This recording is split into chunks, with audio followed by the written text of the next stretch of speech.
Hello, hello. Welcome to the first day of the rest of your life. Happy birthday. Every day is your birthday if you're going to celebrate life. I know it's weird doing this at 9 o'clock at night instead of in the morning when I normally do these things. 12 hours late, I guess you could say. And indoors with like a shirt on instead of a hoodie like I normally do as well. So anyway, welcome to my live. And happy birthday. Let's do some happy birthdays for real people. I haven't got anybody live on yet. We'll see if anybody does come on live. We'll see.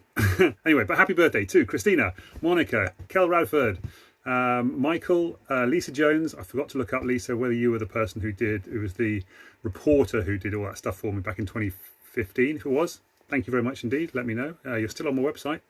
If it is you, johnvdenley.com/media. John Russell, I hope you're well, mate. Doing good. Still going strong in Cheltenham. Vivienne Green, who I met in a nightclub in Cheltenham, and now she's from South Africa and now lives in Australia. I hope you and your family are all doing very well. Hello, Suzanne, by the way. Thank you very much for coming on. And Gordon Ellard, of course, who I went to school with. Well, yeah, he was a few years below me, I think. But anyway, happy birthday to you, Gordon, as well, and Vivienne, of course. Of course, if you're in Australia, Vivienne, it is now 6 o'clock in the morning in Sydney. So I guess it's already the day after your birthday, so apologies for that. But I hope you had a lovely day anyway. We normally start these things with a little breathing exercise. So for those of you who are regular viewers, you'll have seen this before. If you're the first time, Suzanne, maybe the other viewer, there's 2 viewers on now. Do this little thing where I just say, what's the one thing you're going to do in the next hour or the next 24 hours, depending on how often you want to do this. It's a bit superfluous this time of night. But you could think about what you're going to do tomorrow. What's the sort of one thing you're going to get done tomorrow? And you blow out the candle, pretend like we're blowing out a candle, so you're emptying your lungs effectively. Like that. And then you breathe in through your nose for a count of 5. So you, and then put this hand on your heart, and then light your candles, light your candles with the other hand. 1, 2, 3, 4, 5. While you're holding it. So let's do that again. So blow out the candle, breathe in 5.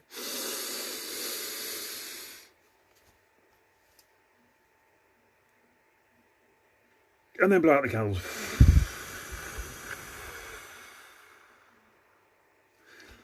And that gets you oxygen into your lungs, oxygen into your bloodstream, oxygen into your brain, allows you to think more clearly, gives you a moment of, it's like a 30-second, not even 30 seconds, it's a 15-second meditation mindfulness exercise as well. And it just allows you to just take a moment and work out what you do. I have an alarm on my phone, which goes off every hour, which says, do your breathing exercise. What's the next thing you need to do? And check your diary in case I've forgotten something upcoming, because quite often I will have an appointment in my diary and I've completely forgotten about it because I've got involved in one thing specifically, and we'll come on to that in a second, because we're going to talk about rejection sensitive dysphoria in a moment. In fact, no, we're going to talk about it now because we're there already. I'm supposed to have started with that, of course. So rejection sensitive dysphoria. I talked yesterday about fear of rejection, which was where it all started on Monday morning. I kind of woke up on Monday morning and thought, oh God, I just had this sort of realization during one of my meditations that I was actually struggling with rejection. It wasn't a money thing. It was about a fear of rejection. So I wasn't asking people if they wanted to work with me because I didn't want them to say no. And so therefore I was feeling that rejection. And then I started looking back at the rest of my life and I realized there was a lot of rejection in my life. And so I've been looking into it a little bit more today. And it turns out that it's a fairly regular thing. It hasn't been formally diagnosed yet as part of the sort of symptoms, I guess you could say, of people who have got ADHD. And I do, well, I believe I have ADHD. A lot of people have told me that. I did my first interview, sort of my preliminary interview for a diagnosis for ADHD just before lockdown in March 2020. And then, of course, we went into lockdown, COVID hit, and so I never got the second interview, which was scheduled for June of 2020. So I guess that's going to be pushed out to, I don't know, sometime later this year or who knows when. But even in that interview, the lady said, no, yeah, that's ADHD and a little bit of autism knocked in there as well. So, and more Asperger's than high functioning autism. So not real. It's like, and I was just trying to look. This is another thing I've been looking at just recently as well, because a lot of people say you've either got the autism or you haven't got autism. And it's like, well, you can't have a little bit of autism. And I'm like, oh, that's not true. I think you probably can. It's a spectrum. I talk about it being a bell curve actually quite often. Just thinking if I could draw a little bell curve. You have it's a sort of statistical thing, and you have this little bell curve like this, where this is kind of normal brain activity, and then you have psychopaths basically over here, and people manipulators. Hitler would sit over here, and then you have the autistic people who are not very socially, not very good in social situations, basically, because they're all very sort of honest and practical and straightforward, and no BS, no nonsense, no lies. And that's me. That's totally me. You'll have seen that. My two highest things I've talked about before, love and honesty, right up there. They keep sort of fiddling around each other.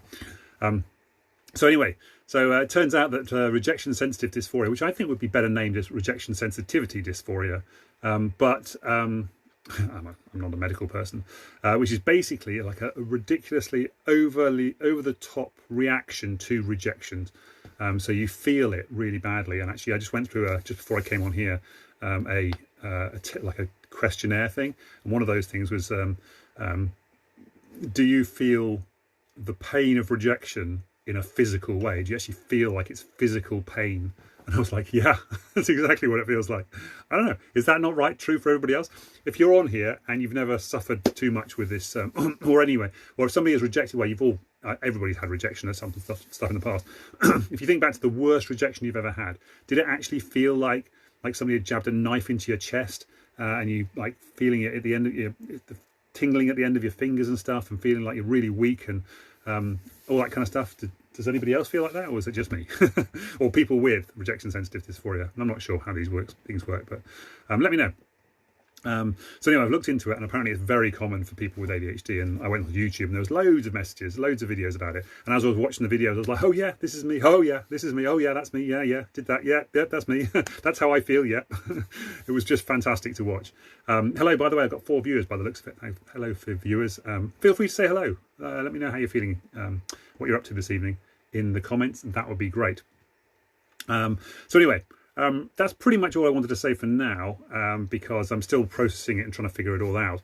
However, on yesterday's video, I talked about these 4 routine fear habits that was in the Blinkist book of the day yesterday, which I thought was interesting because I also got an ADHD. If you go to How to ADHD, a lady called Jessica on there has got a really cool one, ADHD and rejection, and she talks in there about how to overcome it. And it's quite interesting to see the parallels between the two. So the 4 routine fear habits, and this is for everybody, not just for this dysphoria. It's perfectionism, people pleasing, pessimism, and self-sabotage. So it was perfectionism, obviously. You want things to be perfect, so you're not doing something because you want it to be perfect. People pleasing, so you want people to be happy with what you're doing. This is rejection thing going on there.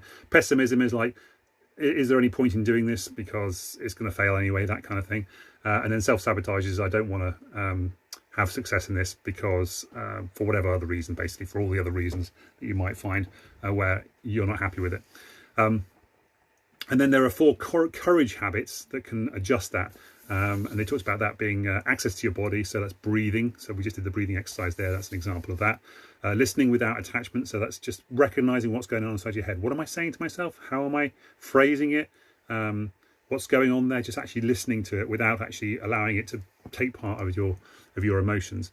Then reframing the story and saying, well, no, sorry, not reframing. Yes, it was. That's right. They said reframe the story. So is that true? Is that really right? And all that kind of stuff.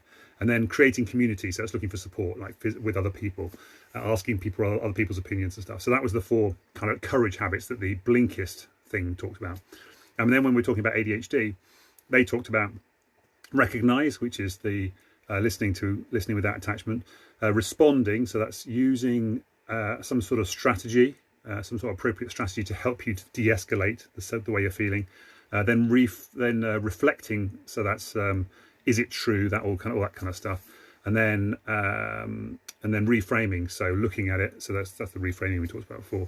Is it true? And can I look at it in different ways? So, for example, if I can think of an example, So yeah, so I don't want to pick up the phone and talk to a client because I'm scared of rejection. So I'm going, okay, so I'm recognizing that I'm thinking that I'm scared of it.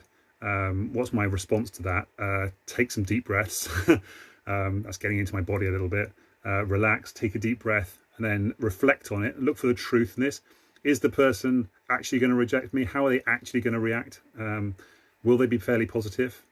What's happened to my screen? It's just frozen on me. Okay, it's back again. Will they be positive?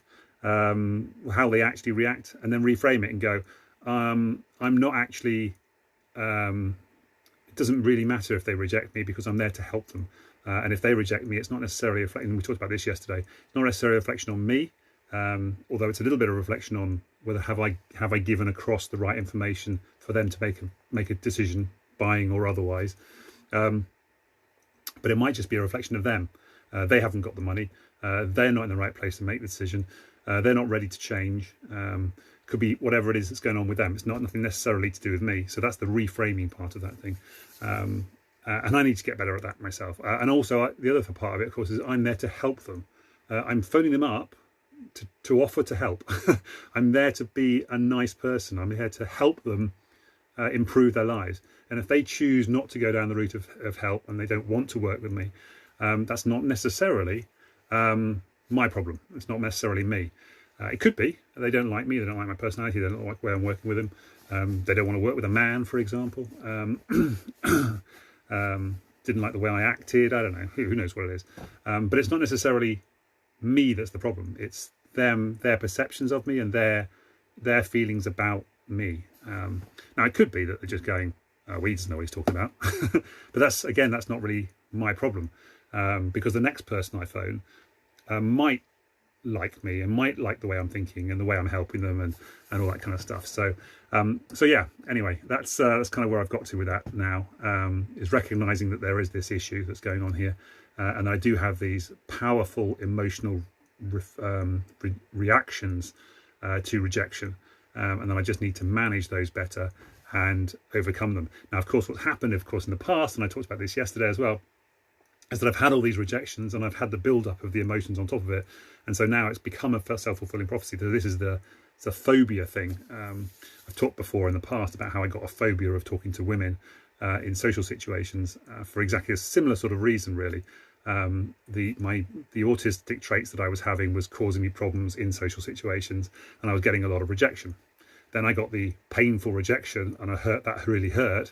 And then, of course, I was getting more and more rejected because I was then scared of going to talk to the girls, and then that would come across, and I wouldn't look very, very confident.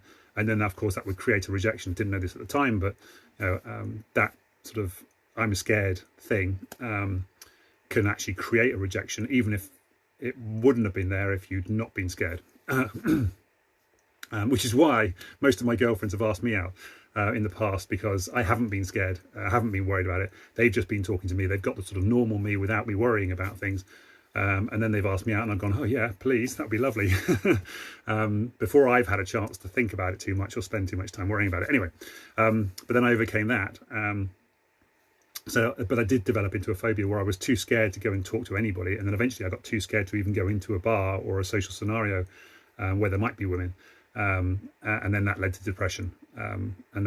So then I started saying, this is ridiculous. I've got to sort out this depression and then I worked back and figure out what the solution was. And then I went to learn about NLP and how your brain works and how you get these phobias in the first place.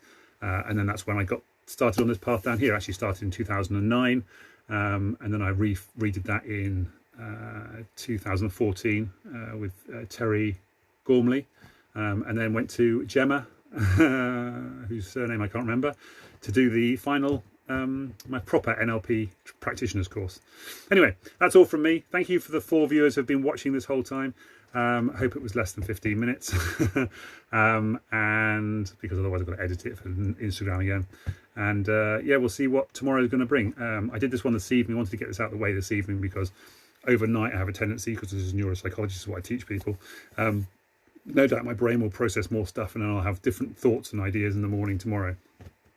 Also, one of the reasons I didn't do this morning is because I was watching my friend Noelle in an online comedy sketch but she lives in Vancouver on the west coast of Canada. And I thought the thing was going to start at 1 o'clock in the morning UK time, but it actually turned out it started at 3 o'clock in the morning and finished at 4:30. I fell asleep a couple of times during it, but I did see her twice, so that was fantastic. But of course that meant I had a bit of a delayed morning this morning. And then I started looking at these rejection sensitive dysphoria videos, and of course that just kind of knocked my day out somewhat. But anyway, here we are. Almost bedtime again. And I will see you tomorrow morning. Take care, guys. Thanks for watching, and send love out into the world, by the way. Don't reject people. Reject them kindly if you're going to reject them at all. Remember, there's no everybody in the world is fighting a battle that you know nothing about. Everybody you meet in the world is fighting a battle you know nothing about. Sometimes they might even not know what battle they're fighting. And they just might be feeling the pain of that battle without even knowing what that battle is. Yeah, just be kind, everyone, to everyone. Okay, bye for now. Thanks for watching. Nice 6 viewers now. Fantastic. I wonder who you all are. Be lovely to know. Give me a heart. Bye for now.